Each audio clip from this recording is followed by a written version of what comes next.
आज हम लोग पर्यावरण के 100 अति महत्वपूर्ण प्रश्नों पर चर्चा करेंगे और ये प्रश्न बहुत ही महत्वपूर्ण है, तो ध्यान से देखना है। इससे पहले हम लोग 2 प्रैक्टिस सेट पर्यावरण के कर चुके हैं, जिनमें 100 प्रश्न रखे गए हैं, ठीक है। और सारे के सारे प्रश्न किसी न किसी परीक्षा में पूछे जा चुके हैं, तो रिपीट प्रश्न परीक्षा में अवश्य आते हैं जो बहुत महत्वपूर्ण हैं। उनको हम साथ साथ बताते चलेंगे कि कौन सा प्रश्न महत्वपूर्ण है, उसको भी देखते चलना है। तो ये प्रैक्टिस सेट तीसरा है, ठीक है। इसमें 100 प्रश्नों को रखा गया है। पहला प्रश्न है, विश्व पर्यावरण स्वास्थ्य दिवस वर्ल्ड इन्वायरमेंटल हेल्थ डे प्रति वर्ष किस तिथि को मनाया जाता है? इसका उत्तर दीजिए। विश्व पर्यावरण दिवस नहीं पूछ रहा है यहाँ पर, विश्व पर्यावरण स्वास्थ्य दिवस वर्ल्ड इन्वायरमेंटल हेल्थ डे प्रति वर्ष किस तिथि को मनाया जाता है पूछ रहा है, ठीक है। इसका उत्तर दीजिए। ऑप्शन है 26 सितंबर, 5 जून, 16 सितंबर या 22 अप्रैल। इसका उत्तर क्या हो जाएगा? कमेंट करिए, उत्तर दीजिए। विश्व पर्यावरण स्वास्थ्य याद रखिएगा, ठीक है। यहाँ पर पर्यावरण दिवस की जगह विश्व पर्यावरण स्वास्थ्य दिवस के विषय में पूछ रहा है, तो इसका उत्तर क्या हो जाएगा? उत्तर हो जाएगा 26 सितंबर को मनाया जाता है, ठीक है। और पर्यावरण दिवस कब मनाया जाता है? 5 जून को। दूसरा प्रश्न है, भारत में केंद्रीय पक्षी अनुसंधान संस्थान कहाँ स्थित है? इसका उत्तर क्या हो जाएगा? भारत में केंद्रीय पक्षी अनुसंधान संस्थान कहाँ पर स्थित है? इसका उत्तर क्या हो जाएगा? कमेंट करिए। इज्जत नगर, बरेली उत्तर प्रदेश, देहरादून, भोपाल या लखनऊ में। इसका उत्तर क्या हो जाएगा? कमेंट करके बताइए। भारत में केंद्रीय पक्षी अनुसंधान संस्थान कहाँ पर स्थित है? तो उत्तर हो जाएगा इज्जत नगर, बरेली में, ठीक है, उत्तर प्रदेश में स्थित है। अगला प्रश्न है, भारतीय वन सर्वेक्षण forest survey of India FSI की स्थापना किस वर्ष की गई थी? इसका उत्तर क्या हो जाएगा? कमेंट करिए। भारतीय वन सर्वेक्षण की स्थापना किस वर्ष की गई थी? इसका उत्तर क्या हो जाएगा? कमेंट करिए। 1 जून 1981 को, 1972 को, 1986 या 1992 ईस्वी में। तो इसका उत्तर दीजिए। भारतीय वन सर्वेक्षण की स्थापना कब की गई थी? इसका उत्तर क्या हो जाएगा? 1 जून 1981 को स्थापित की गई थी। इसका मुख्यालय यदि पूछता है तो मुख्यालय कहाँ पर है? देहरादून में है, ठीक है, ये भी याद रखिएगा, देहरादून में है। अगला प्रश्न है, भारतीय वन स्थिति report Indian state of forest report ISFR सामान्यतः कितने वर्षों के अंतराल पर प्रकाशित की जाती है? इसका उत्तर कमेंट करिए। भारतीय वन स्थिति रिपोर्ट सामान्यतः कितने वर्षों के अंतराल पर प्रकाशित की जाती है? प्रत्येक 2 वर्ष पर, प्रत्येक वर्ष, प्रत्येक 5 वर्ष पर या प्रत्येक 3 वर्ष पर? इसका उत्तर क्या हो जाएगा? कमेंट करिए। तो इसका उत्तर क्या हो जाएगा? हर दूसरे वर्ष प्रकाशित की जाती है, ठीक है। अगला प्रश्न है, भारत के कुल भौगोलिक क्षेत्रफल का कितना प्रतिशत भाग वनों से आच्छादित है? नवीन रिपोर्टों के अनुसार पूछ रहा है, ठीक है। भारत के कुल भौगोलिक क्षेत्र का कितना प्रतिशत भाग वनों से आच्छादित है? इसका उत्तर दीजिए, कमेंट करिए। लगभग 24.62%, 33%, 15% या 40%। इसका उत्तर क्या हो जाएगा? उत्तर दीजिए। भारत के कुल भौगोलिक क्षेत्र का कितने प्रतिशत भाग वनों से आच्छादित है? इसका उत्तर क्या हो जाएगा? 24.62%। इतने क्षेत्रों में क्या है? कुल वनों से आच्छादित है, ठीक है। अगला प्रश्न है, क्षेत्रफल की दृष्टिकोण से भारत के किस राज्य में सबसे अधिक वन आवरण फॉरेस्ट कवर है? इसका उत्तर दीजिए, कमेंट करिए।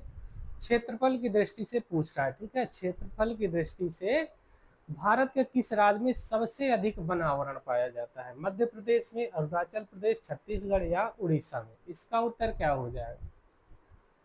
इसका उत्तर दीजिए।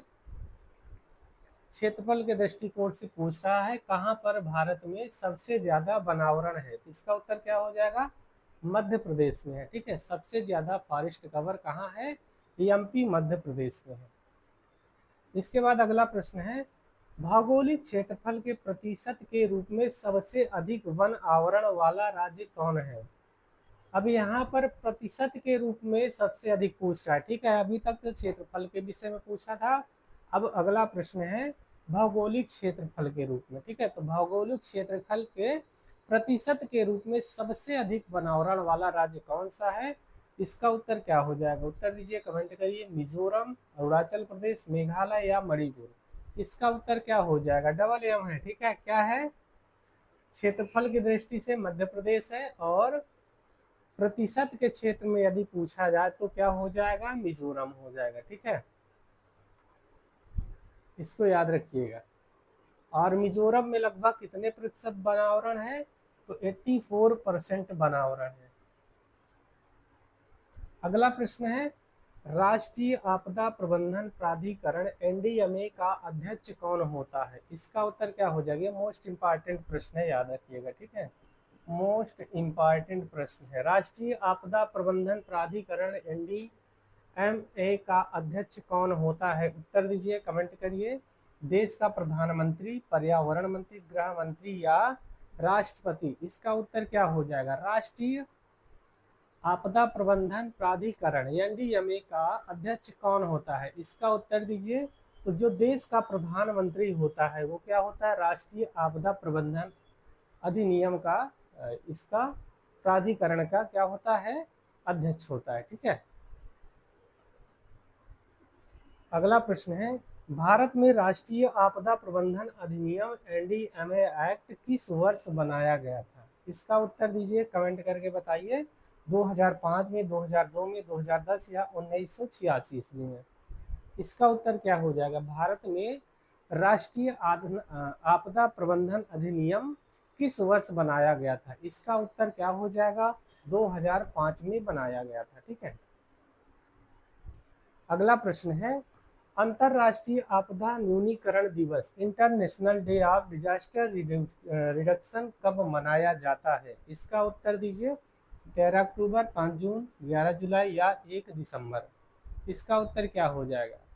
अंतरराष्ट्रीय आपदा न्यूनीकरण दिवस कब मनाया जाता है? तो इसका उत्तर हो जाएगा 13 अक्टूबर को मनाया जाता है। ठीक है, अगला प्रश्न है, पर्यावरण अध्ययन में एल नीनो घटना का मुख्य प्रभाव किस पर पड़ता है? इसका उत्तर दीजिए। एल नीनो और ला नीनो दो घटनाएं होती है। ठीक है, तो यहाँ पर पूछ रहा है एल नीनो के विषय में। ठीक है, तो पर्यावरण अध्ययन में एल नीनो घटना का मुख्य प्रभाव किस पर पड़ता है? इसका उत्तर क्या हो जाएगा? कमेंट करिए। भारतीय मानसून को कमजोर करने और सूखा लाने पर, अधिक वर्षा और बाढ़ लाने पर, भूकंप आने पर या चक्रवात रोकने पर? इसका उत्तर क्या हो जाएगा?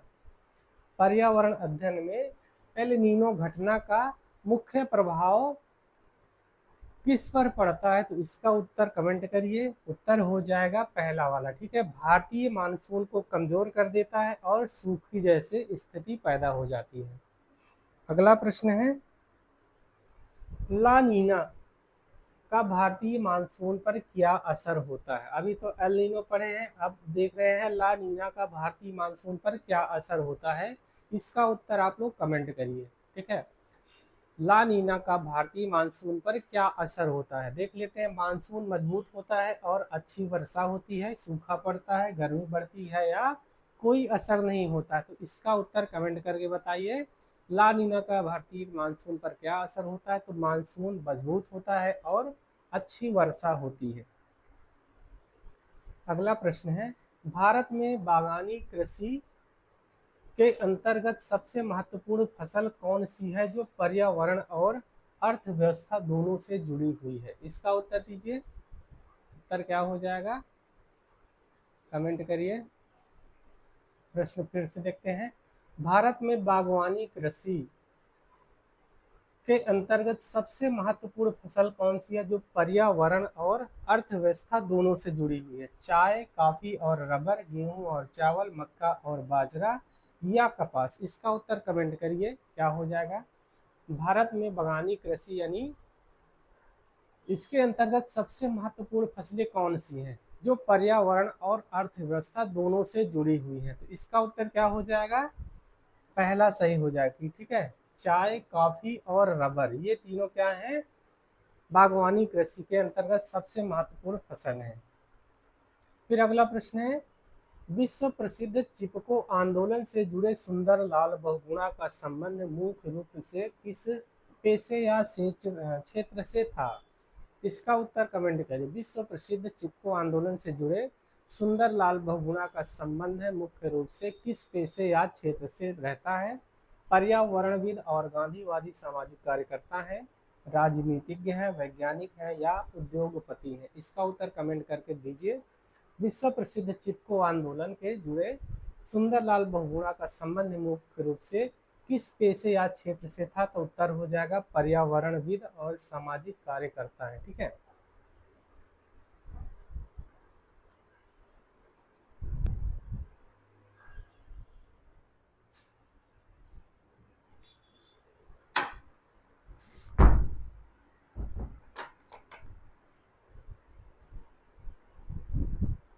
फिर इसके बाद अगला प्रश्न है, उत्तराखंड के चमोली जिले में गौरा देवी के नेतृत्व में चिपको आंदोलन किस वर्ष महिलाओं द्वारा व्यापक रूप से चलाया गया था? इसका उत्तर क्या हो जाएगा? कमेंट करिए। उत्तराखंड के चमोली जिले में गौरा देवी के नेतृत्व में चिपको आंदोलन किस वर्ष महिलाओं द्वारा व्यापक रूप से चलाया गया था? इसका उत्तर कमेंट करिए। 1974 में, 1970 में, 1983 में या 1990 ईस्वी में? तो इसका उत्तर क्या हो जाएगा? कमेंट करिए। इसका उत्तर हो जाएगा 1974 में, ठीक है। अगला प्रश्न है, विश्व मरुस्थलीकरण और सूखा रोकथाम दिवस कब मनाया जाता है? इसका उत्तर कमेंट करिए। 17 जून को, 5 जून को, 22 अप्रैल या 22 मार्च को? इसका उत्तर क्या हो जाएगा? फिर से प्रश्न देखते हैं। प्रश्न है, विश्व मरुस्थलीकरण और सूखा रोकथाम दिवस कब मनाया जाता है? इसका उत्तर क्या हो जाएगा? 17 जून, 5 जून, 22 अप्रैल या 22 मार्च को? इसका उत्तर क्या हो जाएगा? इसका उत्तर हो जाएगा 17 जून को मनाया जाता है। अगला प्रश्न, संयुक्त राष्ट्र मरुस्थलीय रोकथाम कन्वेंशन UNCCD की स्थापना किस वर्ष हुई है? इसका उत्तर कमेंट करिए। संयुक्त राष्ट्र मरुस्थलीकरण रोकथाम कन्वेंशन की स्थापना किस वर्ष होती है? 1994, 92, 72 या 2000 में? इसका उत्तर कमेंट करके बताइए क्या हो जाएगा। संयुक्त राष्ट्र मरुस्थलीकरण रोकथाम कन्वेंशन की स्थापना किस वर्ष होती है? उत्तर हो जाएगा 1994 ईस्वी में होती है। अगला प्रश्न है, बायोस्फीयर रिजर्व, बायोस्फीयर रिजर्व की अवधारणा किस वैश्विक संगठन द्वारा शुरू की गई है? इसका उत्तर दीजिए, कमेंट करिए। बायोस्फीयर रिजर्व की अवधारणा किस वैश्विक संगठन द्वारा शुरू की गई थी?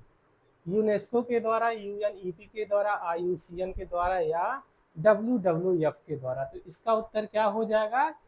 यूनेस्को के द्वारा शुरू की गई, ठीक है।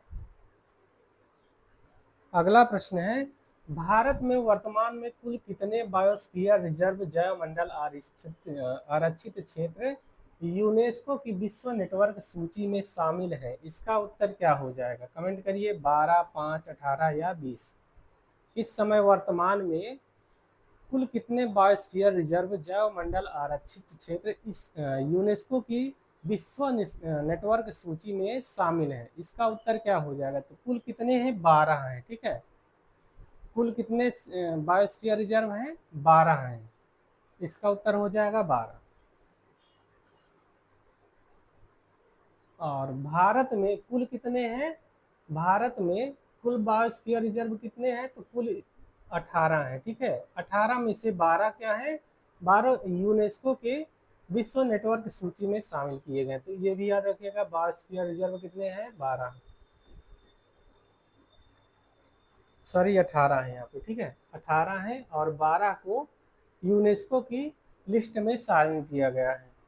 अगला प्रश्न है, भारत का सबसे पहला बायोस्फीयर रिजर्व कौन सा था? भारत का सबसे पहला बायोस्फीयर रिजर्व कौन था? ये इंपॉर्टेंट है, याद रखिएगा। कौन सा है? नीलगिरी बायोस्फीयर रिजर्व, सुंदरबन, नंदा देवी या मन्नार की खाड़ी? इसका उत्तर क्या हो जाएगा? भारत का सबसे पहला बायोस्फीयर रिजर्व कौन सा था? उत्तर क्या हो जाएगा? Nilgiri biosphere reserve. अगला प्रश्न है, भारत का क्षेत्रफल की दृष्टि से सबसे बड़ा बायोस्फीयर रिजर्व कौन सा है? उत्तर दीजिए। इसका उत्तर सबको पता होगा। भारत का क्षेत्रफल की दृष्टि से सबसे बड़ा बायोस्फीयर रिजर्व कौन सा है? तो उत्तर हो जाएगा कच्छ का रण। ठीक है, और कच्छ का रण कहाँ है? गुजरात में है, ये भी याद रखिएगा, गुजरात में है। अगला प्रश्न है, ओजोन दिवस की 2024 की थीम मुख्य रूप से किस पर केंद्रित थी? इसका उत्तर दीजिए। रिपीटेड प्रश्न है, पिछले प्रैक्टिस शीट में हो चुका है। विश्व दिवस 2024 की थीम मुख्य रूप से किस पर केंद्रित थी? तो मॉन्ट्रियल प्रोटोकॉल, ओजोन परत को ठीक करना और जलवायु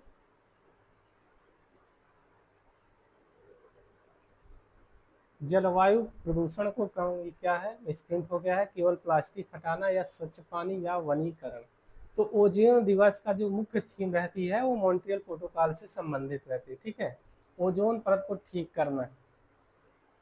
फिर अगला प्रश्न है, ओजोन परत में सबसे पहले ओजोन छिद्र कहाँ खोजा गया था? ये भी इंपॉर्टेंट प्रश्न है। ठीक है, मोस्ट इंपॉर्टेंट है। ओजोन परत में सबसे पहले ओजोन छिद्र का पता कब कहाँ खोजा गया था? अंटार्कटिका के ऊपर, आर्कटिक के ऊपर, प्रशांत महासागर के ऊपर या भूमध्य रेखा के ऊपर? तो इसका उत्तर क्या हो जाएगा? कमेंट करिए। इसका उत्तर क्या हो जाएगा? ओजोन परत में सबसे पहले ओजोन छिद्र कहाँ खोजा गया? तो उत्तर हो जाएगा अंटार्कटिका के ऊपर खोजा गया। ठीक है, अंटार्कटिका में सबसे पहले खोजा गया था। और कब खोजा गया था? इसका उत्तर क्या हो जाएगा? इसका क्या हो जाएगा? कब खोजा गया था? तो 1985 ईस्वी में खोजा गया था। ठीक है, ये भी याद रखिएगा। 1985 ईस्वी में सबसे पहले ओजोन परत का छिद्र जो है उसका पता चला था। और इसकी जानकारी किसने दी थी? तो जोसेफ फोरमैन के द्वारा दी गए थे। ठीक है, जोसेफ फोरमैन, ये भी याद रख लीजिएगा। फिर अगला प्रश्न है, निम्नलिखित में से कौन सी गैस ओजोन परत को सबसे कम प्रभावित करती है? ओजोन परत को सबसे कम नुकसान कौन सी गैस करती है? इसका उत्तर दीजिए।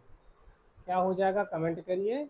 पहला है हाइड्रोजन, दूसरा क्लोरोफ्लोरोकार्बन CFC, तीसरा हेलोन और चौथा है कार्बन टेट्राक्लोराइड। इसका उत्तर क्या हो जाएगा? इसमें पूछ रहा है कौन सी गैस ओजोन परत को सबसे कम प्रभावित करती है? तो इसका उत्तर क्या हो जाएगा? हाइड्रोजन। ठीक है, अगला प्रश्न है, भारत में राष्ट्रीय गंगा नदी बेसिन प्राधिकरण का गठन किस वर्ष किया गया था? ये भी मोस्ट इंपॉर्टेंट प्रश्न है, याद रखिएगा। भारत में राष्ट्रीय गंगा नदी बेसिन प्राधिकरण का गठन किस वर्ष किया जाता है? इसका उत्तर कमेंट करिए। फरवरी 2009, 2014, 2004 या 2010 में? तो इसका उत्तर क्या हो जाएगा? भारत में राष्ट्रीय गंगा नदी बेसिन प्राधिकरण जो बना है इसका गठन किस वर्ष किया जाता है? तो फरवरी 2009 में किया जाता है। इसके बाद अगला प्रश्न है, नमामि गंगे कार्यक्रम की शुरुआत आधिकारिक रूप से किस वर्ष की गई थी? ये भी मोस्ट इंपॉर्टेंट प्रश्न है, पूछा जाता है, याद रखिएगा। नमामि गंगे कार्यक्रम की शुरुआत आधिकारिक रूप से किस वर्ष की गई थी? इसका उत्तर कमेंट करिए। जून 2014, 2009, 2016 या 2010? इसका उत्तर क्या हो जाएगा? तो नमामि गंगे जो कार्यक्रम है इसकी शुरुआत कब की जाती है? 2014 से। अगला प्रश्न है, भारत का पहला समुद्री राष्ट्रीय उद्यान कहाँ स्थित है? कच्छ की खाड़ी, जामनगर, अंडमान निकोबार, लक्षद्वीप या मन्नार की खाड़ी में? इसका उत्तर कमेंट करिए। उत्तर दीजिए। भारत का पहला समुद्री राष्ट्रीय उद्यान मैरीन नेशनल पार्क कहाँ पर स्थित है? इसका उत्तर दीजिए। कच्छ की खाड़ी, जामनगर, गुजरात में स्थित है। ठीक है, कच्छ की खाड़ी में है। अगला प्रश्न है, कछुओं के संरक्षण के लिए प्रसिद्ध गाहिर माथा अभयारण्य किस राज्य में स्थित है? टर्टल से संबंधित है। ठीक है, तो कछुओं के संरक्षण के लिए प्रसिद्ध गाहिर माथा अभयारण्य किस राज्य में स्थित है? इसका उत्तर दीजिए। उड़ीसा, पश्चिम बंगाल, तमिलनाडु या आंध्र प्रदेश, इनमें से कहाँ पर स्थित है? इसका उत्तर कमेंट करिए। तो कछुओं के संरक्षण के लिए गाहिर माथा अभयारण्य जो है कहाँ पर स्थित है? उड़ीसा में। ठीक है, उड़ीसा में है। ठीक है, उत्तर हो जाएगा उड़ीसा। अगला प्रश्न है, ऑलिव रिडले कछुए, ऑलिव रिडले टर्टल भारत के किस तट पर बहुत बड़े पैमाने पर अंडे देने के लिए आते हैं? अभी हाल में भी ये आए हुए हैं। ठीक है, तो ऑलिव रिडले कछुए भारत के किस तट पर बड़े पैमाने पर अंडे देने के लिए आते हैं? इसका उत्तर कमेंट करिए। गाहिर माथा तट उड़ीसा, मालाबार तट केरल, कोंकण तट महाराष्ट्र या कोरोमंडल तट, इसका उत्तर क्या हो जाएगा? कमेंट करिए। ऑलिव रिडले कछुए कहाँ आते हैं? गाहिर माथा उड़ीसा। ठीक है, और ये ऋषिकुल्या नदी के पास है, यहाँ पर आते हैं। ठीक है, ये भी याद रखिएगा। अगला प्रश्न है, भारत में हार्नबिल महोत्सव, ये भी मोस्ट इंपॉर्टेंट प्रश्न है। ठीक है, मोस्ट इंपॉर्टेंट है। हार्नबिल महोत्सव मुख्य रूप से किस राज्य में मनाया जाता है? नागालैंड, असम, मिजोरम या मेघालय, इसका उत्तर दीजिए। भारत में हार्नबिल महोत्सव मुख्य रूप से किस राज्य में मनाया जाता है? इसका उत्तर क्या हो जाएगा? नागालैंड। ठीक है, नागालैंड में हार्नबिल महोत्सव मनाया जाता है। फिर अगला प्रश्न है, पर्यावरण अध्ययन में खाद्य जाल फूड वेव क्या प्रदर्शित करता है? इसका उत्तर क्या हो जाएगा? पर्यावरण अध्ययन में खाद्य जाल जो है फूड वेव क्या प्रदर्शित करता है? इसका उत्तर कमेंट करिए। पारिस्थितिकी तंत्र में ऊर्जा के प्रवाह के अनेक वैकल्पिक मार्ग, आपस में जुड़ी खाद्य श्रृंखलाएं, केवल एक सीधी खाद्य श्रृंखला, ऊर्जा की बर्बादी या जीवों की विलुप्ति, इसका उत्तर क्या हो जाएगा? कमेंट करिए। तो इसका उत्तर क्या हो जाएगा? ऊर्जा का प्रवाह, पारिस्थितिकी तंत्र में ऊर्जा के प्रवाह के अनेक वैकल्पिक मार्ग। ठीक है, पहला वाला उत्तर सही हो जाएगा।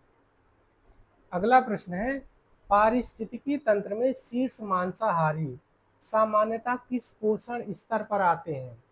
चतुर्थ पोषण स्तर या उससे ऊपर, प्रथम पोषण स्तर, द्वितीय पोषण स्तर या उत्पादक स्तर, इसका उत्तर क्या हो जाएगा? कमेंट करिए। पारिस्थितिकी तंत्र में शीर्ष मांसाहारी सामान्यतः किस पोषण स्तर पर आते हैं? इसका उत्तर क्या हो जाएगा? ये चौथे पर आते हैं। ठीक है, T4 या उससे ऊपर आते हैं। अगला प्रश्न है, प्रकाश संश्लेषण के दौरान पौधे पर्यावरण से कौन सी गैस लेते हैं और कौन सी छोड़ते हैं? इसका उत्तर क्या हो जाएगा? सबको पता है, बचपन से पढ़ाया जाता है। ठीक है, इसका उत्तर क्या हो जाए? कार्बन डाइऑक्साइड लेते हैं और ऑक्सीजन छोड़ते हैं, ऑक्सीजन लेते हैं और कार्बन डाइऑक्साइड छोड़ते हैं, नाइट्रोजन लेते हैं और हाइड्रोजन छोड़ते हैं, केवल जलवाष्प छोड़ते हैं। इसका उत्तर क्या हो जाएगा? कमेंट करिए।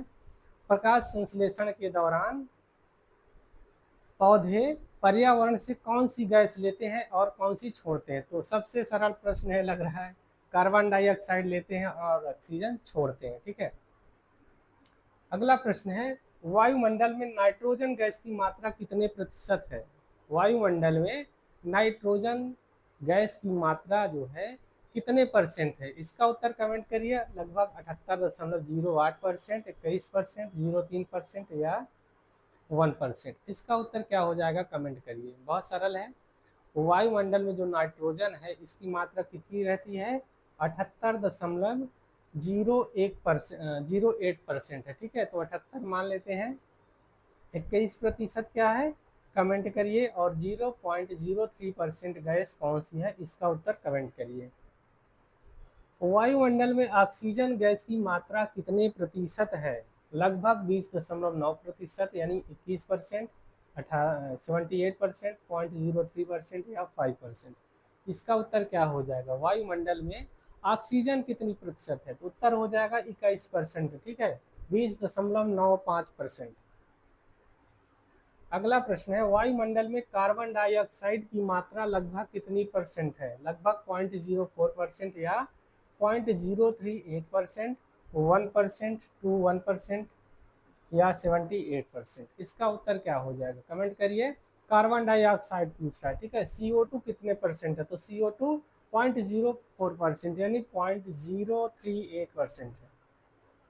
अगला प्रश्न है, मेगा डाइवर्सिटीज देश की अवधारणा में दुनिया के उन देशों को रखा जाता है जहां अत्यधिक जैव विविधता और स्थानिक प्रजातियां पाई जाती हैं, केवल मरुस्थल होते हैं, बर्फबारी अधिक होती है या जनसंख्या सबसे कम होती है। इसका उत्तर क्या हो जाएगा, कमेंट करिए। मेगा डाइवर्सिटी देश की अवधारणा में देश के उन दुनिया के उन देशों को रखा जाता है जहां पर क्या होता है, अत्यधिक जैव विविधता और स्थानिक प्रजातियां पाई जाती हैं। भारत मेगा डाइवर्सिटी देशों की वैश्विक सूची में किस स्थान पर आता है? दुनिया के शीर्ष 17 मेगा डाइवर्स देशों में शामिल है। पहले स्थान पर है, 50वें स्थान पर या अंतिम स्थान पर? इसका उत्तर क्या हो जाएगा? भारत मेगा डाइवर्सिटी देशों की सूची में किस स्थान पर आता है? तो इसका उत्तर हो जाएगा दुनिया के शीर्ष 17 मेगा डाइवर्स देशों में शामिल है। अगला प्रश्न है, स्थानिक प्रजातियां किसे कहा जाता है? स्थानिक प्रजातियां कौन सी प्रजातियां होती हैं? इसका उत्तर दीजिए। पहला है, वे पौधे या जंतु जो केवल एक विशेष विशिष्ट भौगोलिक क्षेत्र में ही पाए जाते हैं, अन्यत्र नहीं, जो पूरी दुनिया में हर जगह मिलते हैं, जो विलुप्त हो चुके हैं, जो पालतू होते हैं। इसका उत्तर क्या हो जाएगा, कमेंट करिए। स्थानिक प्रजातियां किसे कहा जाता है? तो वे पौधे या जंतु जो केवल एक विशेष भौगोलिक क्षेत्र में ही पाए जाते हैं, अन्यत्र नहीं पाए जाते हैं, क्या कहलाते हैं? स्थानिक प्रजातियां पाए जाते कहलाती हैं। ठीक है। अगला प्रश्न है, विलुप्त प्रजाति का उदाहरण इनमें से कौन सा है? इसका उत्तर दीजिए। विलुप्त प्रजाति इस समय कौन सा है? डोडो पक्षी, बंगाल टाइगर, एक सींग वाला गैंडा या एशियाई शेर? इसका उत्तर क्या हो जाएगा, कमेंट करिए।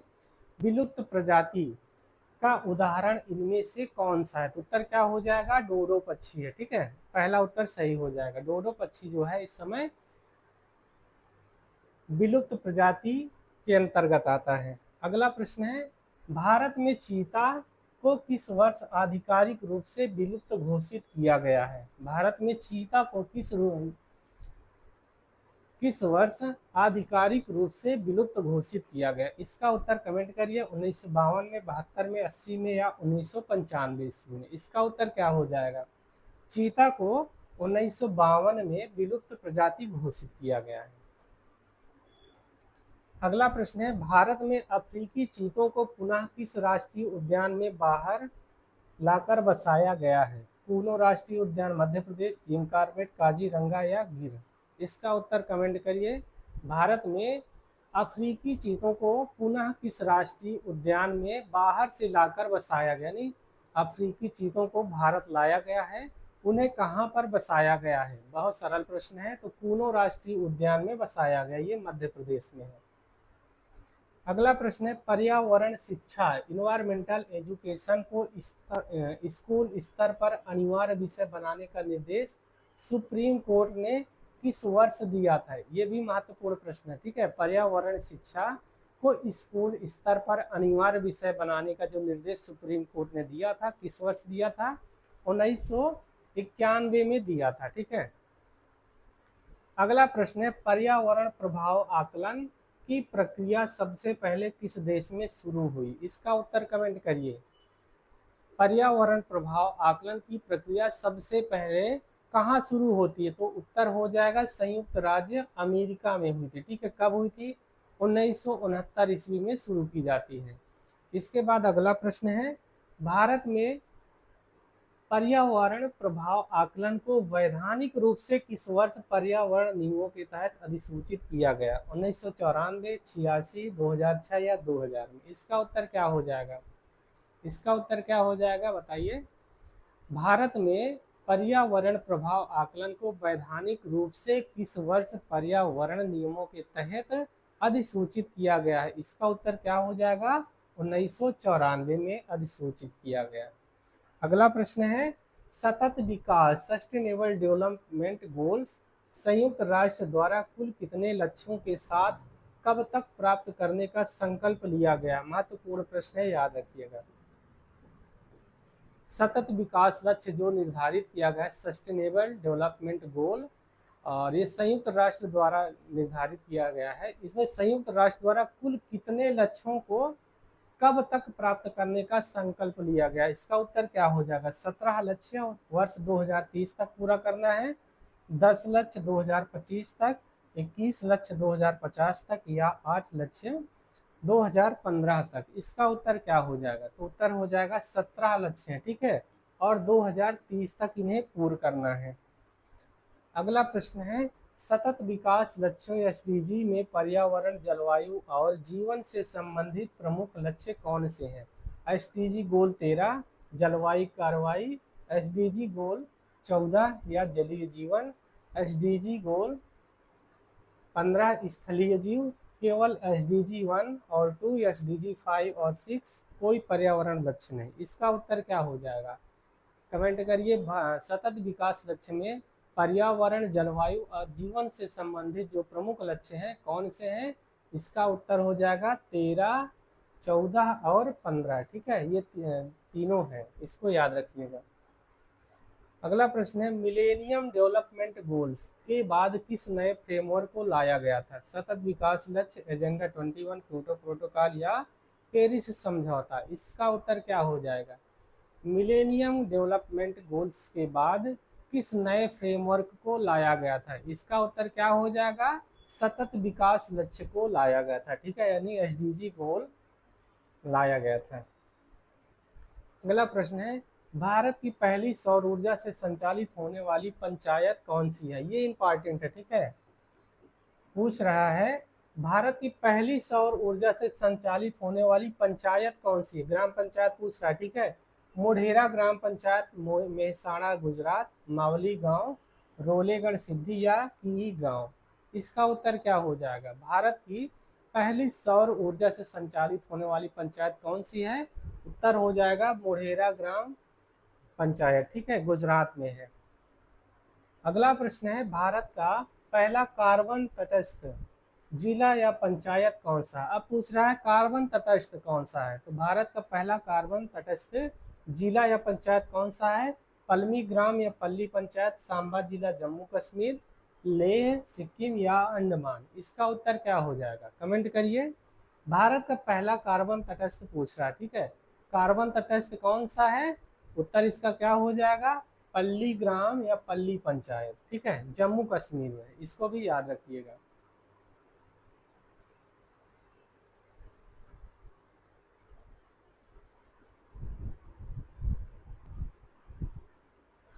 अगला प्रश्न है, अंतरराष्ट्रीय सौर गठबंधन का मुख्यालय कहाँ स्थित है? प्रश्न है, अंतरराष्ट्रीय सौर गठबंधन का मुख्यालय कहाँ स्थित है? गुरुग्राम हरियाणा भारत, नई दिल्ली, पेरिस या जिनेवा? ये भी इंपॉर्टेंट प्रश्न है, ठीक है, याद रखिएगा। अंतरराष्ट्रीय सौर गठबंधन का मुख्यालय कहाँ है? इसका उत्तर क्या हो जाएगा? गुरुग्राम हरियाणा में है, ठीक है, भारत देश के अंतर्गत है, इसको याद रखिएगा। अंतरराष्ट्रीय सौर गठबंधन का मुख्यालय गुरुग्राम हरियाणा में है। अगला प्रश्न है, अंतरराष्ट्रीय सौर गठबंधन की स्थापना किस वर्ष भारत और फ्रांस के संयुक्त प्रयासों से की गई थी? इसका उत्तर दीजिए, कमेंट करिए। अंतरराष्ट्रीय सौर गठबंधन की स्थापना किस वर्ष की गई थी? इसका उत्तर क्या हो जाए? 2015, 2012, 2018 या 2020? इसका उत्तर क्या हो जाएगा? कमेंट करिए। तो 2015 हो जाएगा, ठीक है, और इसमें भारत और फ्रांस के संयुक्त प्रयासों से स्थापना की गई थी।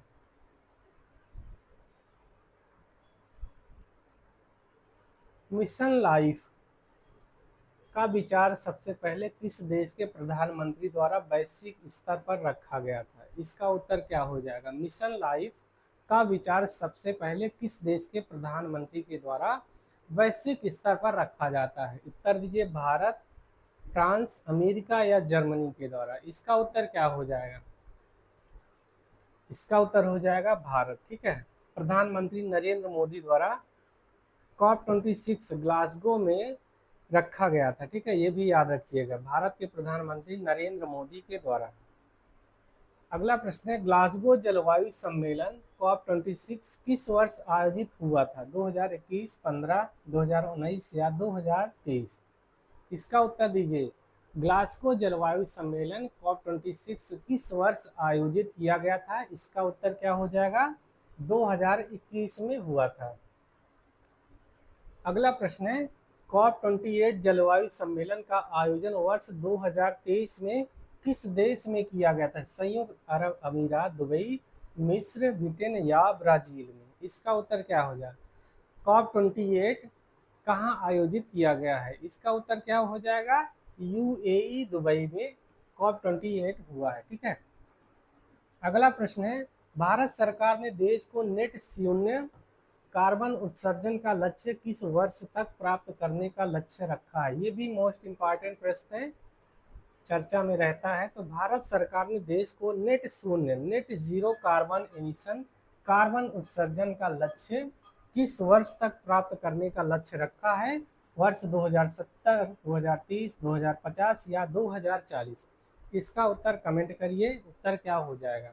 भारत सरकार ने देश को नेट शून्य नेट जीरो कार्बन एमिशन यानी कार्बन उत्सर्जन का लक्ष्य किस वर्ष तक प्राप्त करने का लक्ष्य रखा है? इसका उत्तर कमेंट करिए। तो 2070 तक रखा है। ठीक है, बड़ा लक्ष्य है तो 2070 तक रखा गया है। अगला प्रश्न है, भारत ने 2030 तक अपनी गैर जीवाश्म ईंधन ऊर्जा क्षमता को कितने गीगावाट तक पहुंचाने का लक्ष्य रखा है? ये भी इंपॉर्टेंट प्रश्न है। ठीक है, भारत ने 2030 तक अपनी गैर जीवाश्म ईंधन ऊर्जन क्षमता को कितने गीगावाट तक पहुंचाने का लक्ष्य रखा है? 500 गीगावाट, 100 गीगावाट, 250 या 1000 गीगावाट? इसका उत्तर क्या हो जाएगा? तो उत्तर हो जाएगा 500 गीगावाट।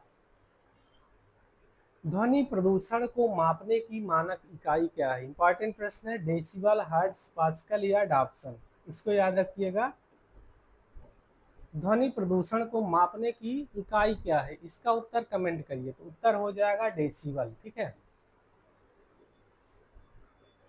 अगला प्रश्न है, विश्व स्वास्थ्य संगठन WHO के अनुसार आवासीय क्षेत्रों में दिन के समय अधिकतम सुरक्षित ध्वनि स्तर कितना निर्धारित किया गया है? इसका उत्तर दीजिए। 55 डेसिबल, 75 डेसिबल, 40 डेसिबल या 90 डेसिबल? इसका उत्तर दीजिए। WHO के अनुसार आवासीय क्षेत्रों में दिन के समय अधिकतम सुरक्षित ध्वनि स्तर कितना रखा गया है? तो उत्तर हो जाएगा 55 डेसिबल रखा गया है। सामान्य बातचीत की ध्वनि का स्तर कितना होता है? जो हम लोग सामान्य बातचीत करते हैं, इस ध्वनि का स्तर कितना होता है? इसका उत्तर कमेंट करिए। सबको जानना चाहिए। 60 डेसिबल, 20 डेसिबल, 100 डेसिबल या 10 डेसिबल? इसका उत्तर कमेंट करिए। सामान्य बातचीत जो होती है उसमें क्या रहना चाहिए? 7 डेसिबल रहना चाहिए। ठीक है। अगला प्रश्न है, जेट विमान के उड़ान भरने पर ध्वनि का स्तर लगभग कितना होता है? ये भी इंपॉर्टेंट प्रश्न है, याद रखिएगा। जेट विमान के उड़ान भरने पर ध्वनि का स्तर लगभग कितने होता है? 120 से 140 डेसिबल, 50 डेसिबल, 70 डेसिबल या 30 डेसिबल? इसका उत्तर कमेंट करिए। जेट विमान के उड़ान भरने पर ध्वनि का स्तर लगभग कितना रहता है? तो उत्तर होगा 120 से 140 डेसिबल। ठीक है। अगला प्रश्न है, पर्यावरण अध्ययन में एपीफाइट्स का सबसे अच्छा उदाहरण कौन सा पौधा है? आर्किड, कैक्टस, हाइड्रिला या अमरबेल? इसका उत्तर कमेंट करिए। इसका उत्तर क्या हो जाएगा? पर्यावरण अध्ययन में एपीफाइट्स का सबसे अच्छा उदाहरण कौन सा पौधा माना जाता है? इसका उत्तर कमेंट करिए। आर्किड, कैक्टस, हाइड्रिला या अमरबेल? तो इसका सबसे अच्छा उदाहरण है आर्किड। ठीक है। अगला प्रश्न है, अमरबेल किस प्रकार के पौधों का उदाहरण है? पूर्ण तना परजीवी, मृतजीवी, कीटभक्षी या एपीफाइट्स? इसका उत्तर क्या हो जाएगा? अमरबेल किस प्रकार के पौधों का उदाहरण है? इसका उत्तर क्या हो जाएगा? पूर्ण तना परजीवी है। ठीक है, ये दूसरे वृक्षों पर ही रहता है। अगला प्रश्न, पादप जगत का उभयचर किसे कहा जाता है? ब्रायोफाइट्स, थैलोफाइट्स, टेरोफाइट्स या जिम्नोस्पर्म? इसका उत्तर क्या हो जाएगा? पादप जगत का उभयचर किसे कहा जाता है? तो उत्तर क्या हो जाएगा? ब्रायोफाइट्स। अगला प्रश्न है, पृथ्वी पर सबसे पहले प्रकट होने वाले जीव या प्राथमिक उत्पादक कौन से माने जाते हैं? इसका उत्तर दीजिए। पृथ्वी पर सबसे पहले प्रकट होने वाले जीव या प्राथमिक उत्पादक कौन माने जाते हैं? नील हरित शैवाल, स्तनधारी, आवृतबीजी पौधे या कवक? सबको पता होना चाहिए वाला उत्तर, ठीक है। तो सबसे पहले नील हरित शैवाल है, ठीक है। अगला प्रश्न है, पारिस्थितिकी का स्थायी मितव्ययिता किस आंदोलन का नारा था? फिर से देखते हैं, पारिस्थितिकी का स्थायी मितव्ययिता किस आंदोलन का नारा था? चिपको आंदोलन का, नर्मदा बचाओ आंदोलन का, एपिको आंदोलन का या बिश्नोई आंदोलन का? इसका उत्तर क्या हो जाएगा? कमेंट करिए। तो चिपको आंदोलन उत्तर हो जाएगा, ठीक है। अगला प्रश्न है, राजस्थान के जोधपुर के पास खिजड़ली गांव का संबंध किस प्रसिद्ध पर्यावरण आंदोलन से है? बिश्नोई आंदोलन, चिपको आंदोलन, एपिको आंदोलन या साइलेंट वैली? इसका उत्तर दीजिए। इसका उत्तर क्या हो जाएगा? राजस्थान के जोधपुर के पास जो खिजड़ली गांव का संबंध किस प्रसिद्ध पर्यावरण आंदोलन से रहता है? इसका उत्तर हो जाएगा बिश्नोई आंदोलन से। अगला प्रश्न है, भारत सरकार द्वारा वन्य जीवन संरक्षण और पर्यावरण के क्षेत्रों में दिया जाने वाला सर्वोच्च पुरस्कार कौन सा है? उत्तर दीजिए। प्रश्न है, भारत सरकार द्वारा वन्य जीव संरक्षण और पर्यावरण के क्षेत्र में दिया जाने वाला सबसे सर्वोच्च पुरस्कार कौन होता है? इसका उत्तर दीजिए। अमृता देवी बिश्नोई राष्ट्रीय वन्यजीव पुरस्कार या इंदिरा गांधी पर्यावरण पुरस्कार, भारत रत्न, पद्मश्री या अर्जुन पुरस्कार? तो इसका उत्तर क्या हो जाएगा? अमृता देवी बिश्नोई राष्ट्रीय वन्यजीव पुरस्कार। अगला प्रश्न है, पर्यावरण अध्ययन की कक्षा में रोल प्ले विधि का मुख्य लाभ क्या है? सामाजिक और पर्यावरणीय मुद्दों के प्रति सहानुभूति और दृष्टिकोण विकसित करना, समय बिताना, नाटक सिखाना या याददाश्त तेज होना? इसका उत्तर क्या हो जाएगा? उत्तर दीजिए। उत्तर हो जाएगा पहला वाला, ठीक है। सामाजिक और पर्यावरणीय मुद्दों के प्रति सहानुभूति और दृष्टिकोण विकसित करना। अगला प्रश्न है, प्राथमिक स्तर पर पर्यावरण अध्ययन पढ़ाने का प्राथमिक संवैधानिक या वैधानिक लक्ष्य क्या है? बच्चों को उनके प्राकृतिक, सामाजिक और सांस्कृतिक परिवेश से जोड़ना, वैज्ञानिक बनाना, इंजीनियर तैयार करना या इतिहास रटाना? इसका उत्तर सबको पता है, ठीक है, पढ़ेंगे याद आएगा। प्राथमिक स्तर पर पर्यावरण अध्ययन पढ़ाने का प्राथमिक या संवैधानिक या वैधानिक लक्ष्य क्या है? बच्चों को उनके प्राकृतिक, सामाजिक और सांस्कृतिक परिवेश से जोड़ना है। अगला प्रश्न, वायुमंडल में कौन सी गैस सबसे अधिक मात्रा में ग्रीन हाउस प्रभाव में योगदान करती है? इसका उत्तर दीजिए, कमेंट करिए। इसका उत्तर क्या हो जाएगा? वायुमंडल में कौन सी गैस सबसे अधिक मात्रा में ग्रीन हाउस प्रभाव में योगदान देती है? जल वाष्प, कार्बन डाइऑक्साइड, मीथेन या ओजोन? इसका उत्तर क्या हो जाएगा? इसका उत्तर दीजिए।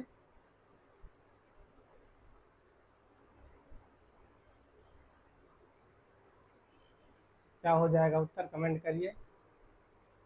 फिर से देखते हैं, वायुमंडल में कौन सी गैस सबसे अधिक मात्रा में ग्रीन हाउस प्रभाव में योगदान देती है? इसका उत्तर क्या हो जाएगा? इसका उत्तर हो जाएगा CO2, ठीक है। क्या हो जाएगा? जल वाष्प हो जाएगा, ठीक है। यदि मानव कृत पूछा जाएगा तो उसमें कार्बन डाइऑक्साइड होगी। तो वायुमंडल में कौन सी गैस सबसे अधिक मात्रा में ग्रीन हाउस प्रभाव में योगदान देती? तो हो जाएगा वाटर, ठीक है, जल वाष्प। यदि मानव निर्मित पूछा जाए तो कार्बन डाइऑक्साइड है। अगला प्रश्न है, क्लोरोफ्लोरोकार्बन CFC का व्यावसायिक नाम या अन्य लोकप्रिय नाम क्या है? फ्रियॉन, टेफ्लॉन, बैकलाइट या नायलॉन? इसका उत्तर क्या हो जाएगा? कमेंट करिए। क्लोरोफ्लोरोकार्बन यानी CFC का व्यावसायिक नाम क्या है? इसका उत्तर क्या हो जाएगा? फ्रेऑन। ठीक है। अगला प्रश्न है, ओजोन परत क्षरण के लिए कौन सा रासायनिक तत्व मुख्य रूप से क्लोरीन को मुक्त करता है? CFC के अणु, नाइट्रोजन, हाइड्रोजन या कार्बन? इसका उत्तर क्या हो जाएगा? ओजोन परत के क्षरण के लिए कौन सा रासायनिक तत्व मुख्य रूप से क्लोरीन को मुक्त करता है? तो कौन करता है? CFC के अणु करते हैं। ठीक है। भारत की सबसे बड़ी कृत्रिम झील, मैन मेड लेक कौन सी है? गोविंद वल्लभ पंत, रिहंद बांध उत्तर प्रदेश, गोविंद सागर भाखड़ा, राणा प्रताप सागर या चिल्का झील? इसका उत्तर सबको पता होगा। ठीक है। कौन सी है? भारत की सबसे बड़ी कृत्रिम झील पूछ रहा है, तो उत्तर क्या हो जाएगा? गोविंद वल्लभ पंत सागर यानी रिहंद बांध। अगला प्रश्न है, विश्व की सबसे बड़ी कृत्रिम झील कौन सी है? वोल्टा झील, घाना अफ्रीका, लेक मीट, करीबा झील या बैकाल झील? तो विश्व की जो सबसे बड़ी झील है कौन सी है? उत्तर हो जाएगा वोल्टा झील, घाना अफ्रीका। सॉरी। फिर अगला प्रश्न है, भारत की सबसे लंबी नदी कौन सी है? सबको पता है, गंगा नदी, यमुना नदी, ब्रह्मपुत्र या गोदावरी? तो उत्तर दीजिए, कमेंट करिए। एक प्रश्न सबसे आसान है, सबको पता होना चाहिए। भारत की सबसे लंबी नदी कौन सी है? तो उत्तर हो जाएगा गंगा नदी है। ठीक है। यदि इसकी लंबाई पूछता है कितनी है, तो 2525 किलोमीटर है। ठीक है। सबसे लंबी नदी है। अगला प्रश्न है, दक्षिण भारत प्रायद्वीपीय भारत की सबसे लंबी नदी कौन सी है? ये तो हो गई पूरे भारत की। अब पूछ रहा है दक्षिण भारत की कौन सी? तो गोदावरी नदी, कृष्णा नदी, कावेरी नदी या नर्मदा नदी? इसका उत्तर क्या हो जाएगा? दक्षिण भारत की सबसे लंबी नदी कौन सी है? गोदावरी नदी कहा जाता है। गोदावरी नदी। ठीक है। और इसे वृद्ध गंगा या दक्षिण गंगा भी कहते हैं, ये भी नाम याद रख लीजिए। दक्षिण भारत की जो प्रायद्वीपीय भर की सबसे लंबी नदी कौन सी है? गोदावरी नदी है। गोदावरी नदी को वृद्ध गंगा या दक्षिण गंगा नदी भी कहते हैं। अगला प्रश्न है, भारत की कौन सी नदियां एस्चुअरी का निर्माण करती हैं, डेल्टा का नहीं? नर्मदा और ताप्ती, गंगा और ब्रह्मपुत्र, महानदी और गोदावरी, कृष्णा और कावेरी? इसका उत्तर दीजिए। भारत की ऐसी कौन सी नदियां हैं जो एस्चुअरी का निर्माण करती हैं, डेल्टा का नहीं करती हैं? तो उत्तर क्या हो जाएगा? नर्मदा और ताप्ती नदी। विश्व की सबसे लंबी नदी कौन सी? यदि विश्व में पूछे कौन सी है? नील नदी, अमेजन नदी, गंगा नदी या मिसिसिपी नदी? विश्व की सबसे लंबी नदी कौन सी है? तो नील नदी है। ठीक है। अगला प्रश्न है, जल की मात्रा की दृष्टि से विश्व की सबसे बड़ी नदी कौन सी है? लंबाई में तो नील नदी हो गई, यह पूछ रहा है जल की मात्रा के अनुसार विश्व की सबसे लंबी नदी कौन सी है? अमेजन नदी, नील नदी या यांगसी नदी, मिसिसिपी नदी? इसका उत्तर क्या हो जाए? जल की मात्रा के आधार पर अमेजन नदी यानी दक्षिण अफ्रीका में है, ये सबसे लंबी नदी है। ठीक है। भारत के किस राज्य में पर्यावरणीय दृष्टि से सबसे स्वच्छ गांव मावल्यान लांग स्थित है? भारत के किस राज्य में पर्यावरण दृष्टि से सबसे स्वच्छ गांव स्थित है? मेघालय में, सिक्किम में, मिजोरम में या केरल में? इस प्रश्न को याद रखिएगा। ठीक है, इंपॉर्टेंट है। इसका उत्तर क्या हो जाएगा? भारत के किस राज्य में पर्यावरण दृष्टि से सबसे स्वच्छ गांव मावल्यान लांग स्थित है? इसका उत्तर क्या हो जाएगा? मेघालय में है। ठीक है। अगला प्रश्न है, भारत का पहला धुआं मुक्त और LPG युक्त रसोई वाला पहला राज्य कौन सा बना है? भारत का पहला धुआं मुक्त और LPG युक्त रसोई वाला पहला राज्य कौन सा बन गया है? उत्तर दीजिए, हिमाचल प्रदेश, केरल, गोवा या सिक्किम? इसका उत्तर क्या हो जाएगा? इंपॉर्टेंट प्रश्न है। ठीक है, मोस्ट इंपॉर्टेंट है। भारत का पहला धुआं मुक्त है और LPG युक्त है। ठीक है, तो ऐसा कौन सा है? हिमाचल प्रदेश है। अगला प्रश्न है, हरित गृह गैसों ग्रीन हाउस गैसेज के उत्सर्जन को कम करने के लिए कार्बन ट्रेडिंग की संकल्पना किस प्रोटोकॉल के तहत आई थी? ये भी इंपॉर्टेंट प्रश्न है। ठीक है, याद रखिएगा। ग्रीन हाउस गैसें जो है इनके उत्सर्जन को कम करने के लिए कार्बन ट्रेडिंग की संकल्पना किस प्रोटोकॉल के तहत आई थी? तो इसका उत्तर क्या हो जाएगा? क्योटो प्रोटोकॉल, मॉन्ट्रियल प्रोटोकॉल, रियो घोषणा या पेरिस समझौता? इसका उत्तर कमेंट करिए। उत्तर हो जाएगा क्योटो प्रोटोकॉल। अगला प्रश्न है, कार्बन क्रेडिट का एक क्रेडिट कितने टन CO2 या समतुल्य ग्रीन हाउस गैस के बराबर होता है? इसका उत्तर दीजिए, ये भी इंपॉर्टेंट है, ठीक है। कार्बन क्रेडिट का एक क्रेडिट कितने टन CO2 या समतुल्य ग्रीन हाउस गैस के उत्सर्जन के बराबर होता है? 1 ton carbon dioxide, 10 ton, 100 ton या 0.5 टन? तो इसका उत्तर क्या हो जाएगा? 1 टन कार्बन डाइऑक्साइड। अगला प्रश्न है, पर्यावरण संरक्षण के क्षेत्र में दिया जाने वाला टेलर प्राइज किस रूप में प्रसिद्ध है? पर्यावरण का नोबेल पुरस्कार, पुलित्जर पुरस्कार, ऑस्कर या बुकर प्राइज? इसका उत्तर क्या हो जाएगा, बताइए। पर्यावरण के क्षेत्र में दिया जाने वाला टेलर प्राइज जो है किससे संबंधित है? उत्तर हो जाएगा पर्यावरण का नोबेल पुरस्कार, ठीक है, टेलर प्राइज। अगला प्रश्न है, पर्यावरण और विकास के लिए संयुक्त राष्ट्र सम्मेलन UNCED 1992 कहाँ आयोजित हुआ था? Rio de Janeiro Brazil, Stockholm, Kyoto या पेरिस? इसका उत्तर क्या हो जाएगा? उत्तर दीजिए। पर्यावरण और विकास के लिए संयुक्त राष्ट्र कार्यक्रम कहाँ आयोजित हुआ था? इसका उत्तर हो जाएगा रियो डी जेनेरियो, ठीक है, ब्राजील में। अगला प्रश्न है, भारत का केंद्रीय वन एवं पर्यावरण मंत्रालय किस वर्ष अस्तित्व में आया? इसका उत्तर दीजिए। भारत में केंद्रीय वन एवं पर्यावरण मंत्रालय किस वर्ष अस्तित्व में आता है? 85 में, 72 में, 92 में या 2000 में? इसका उत्तर कमेंट करिए। तो उत्तर हो जाएगा 1985 ईस्वी में आता है। भारत में वन्यजीव सप्ताह, वाइल्ड लाइफ वीक प्रतिवर्ष किस महीने में मनाया जाता है? 1 से 7 अक्टूबर के बीच, 1 से 7 जून, 1 से 7 जुलाई या 1 से 7 नवंबर? तो भारत में वन्यजीव सप्ताह जो मनाया जाता है अक्टूबर के महीने में 1 से 7 तारीख के बीच में मनाया जाता है। अगला प्रश्न है, भारत में पर्यावरण दिवस या वन महोत्सव सप्ताह कब मनाया जाता है? जुलाई का पहला सप्ताह, जून का पहला सप्ताह, अगस्त का पहला सप्ताह या मार्च का सप्ताह?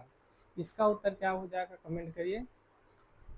भारत में पर्यावरण दिवस या वन महोत्सव का सप्ताह कब मनाया जाता है? जुलाई में मनाया जाता है, ठीक है, पहला 1 से 7 जुलाई के बीच में। अगला प्रश्न है, वन महोत्सव की शुरुआत भारत में किसने की? के मुंशी, जवाहरलाल नेहरू, इंदिरा गांधी या महात्मा गांधी ने? इसका उत्तर क्या हो जाएगा? इसका उत्तर हो जाएगा के मुंशी, ठीक है। अगला प्रश्न है, पर्यावरण अध्ययन की शिक्षा में क्षेत्रीय अध्ययन का सबसे बड़ा शैक्षिक लाभ क्या है? पुस्तकों से परे वास्तविक जीवन की पारिस्थितिकीय वास्तविकताओं से सीधा जुड़ना, परीक्षा से बचना, पिकनिक मनाना या केवल फोटो खिंचवाना? इसका उत्तर क्या हो जाएगा? पर्यावरण अध्ययन की शिक्षा में क्षेत्रीय अध्ययन, फील्ड स्टडी का सबसे बड़ा लाभ क्या है? पुस्तकों से परे वास्तविक जीवन की पारिस्थितिकीय वास्तविकताओं से सीधा जुड़ना। प्राथमिक स्तर पर पर्यावरण अध्ययन की विषय वस्तु का आधार क्या होना चाहिए? बाल केंद्रित होना चाहिए, शिक्षक केंद्रित, उच्च स्तरीय, विश्वविद्यालय आधारित या केवल विज्ञान आधारित? इसका उत्तर क्या हो जाएगा? उत्तर हो जाएगा बाल केंद्रित होना चाहिए। अगला प्रश्न है, पर्यावरण अध्ययन के संदर्भ में फॉर्मेटिव असेसमेंट रचनात्मक मूल्यांकन का मुख्य उद्देश्य क्या है? शिक्षण अधिगम प्रक्रिया के दौरान बच्चों की कमियों को पहचान कर उनमें सुधार करना, बच्चों को फेल करना, अंतिम परीक्षा देने के अंक तय करना, बच्चों पर दबाव बनाना? इसका उत्तर क्या हो जाएगा? पहला वाला सही हो जाएगा, ठीक है। अगला प्रश्न है, पर्यावरण अध्ययन में समेटिव असेसमेंट योगात्मक मूल्यांकन का मुख्य उद्देश्य क्या है? सत्र या सत्र के अंत में बच्चों के कुल अधिगम स्तर का आकलन करना, रोज की गलतियां सुधारना, होमवर्क देना या खेल कूद कराना? इसका उत्तर क्या हो जाएगा? पहला वाला सही हो जाएगा। अगला प्रश्न है, निम्नलिखित में कौन सी एक हरित गृह गैस ग्रीन हाउस गैस नहीं है? नाइट्रोजन, कार्बन डाइऑक्साइड, CH4 या नाइट्रस ऑक्साइड? इनमें से कौन सी गैस है जो ग्रीन हाउस गैस नहीं है, तो उत्तर हो जाएगा नाइट्रोजन नहीं है। ठीक है, नाइट्रोजन जो है ग्रीन हाउस गैस नहीं है। ठीक है, ये याद रखिएगा। फिर अगला प्रश्न है, निम्नलिखित में से कौन सा प्राकृतिक आपदा का उदाहरण है? भूकंप, औद्योगिक गैस रिसाव, परमाणु दुर्घटना या सड़क दुर्घटना। इनमें से प्राकृतिक आपदा पूछ रहा है, तो सबको पता है क्या भूकंप है। अगला प्रश्न, पर्यावरण अध्ययन की शिक्षा में की शिक्षा का मूल उद्देश्य छात्र छात्राओं में किस सोच का निर्माण करना है? पर्यावरण संरक्षण, संधारणीय विकास, पारिस्थितिकी संतुलन के प्रति नैतिक और तार्किक दृष्टिकोण, केवल धन कमाने की सोच, प्रकृति के दोहन की सोच, किताब रचने की प्रक्रिया प्रवृत्ति। तो उत्तर क्या हो जाएगा? पहला वाला। लास्ट प्रश्न है, पर्यावरण अध्ययन शिक्षण में अन्वेषण विधि के प्रस्तावक कौन है? H.I. Armstrong, John Dewey, Jean पिएजे, B.F. स्किनर। तो उत्तर क्या हो जाएगा? H.I. आर्मस्ट्रांग।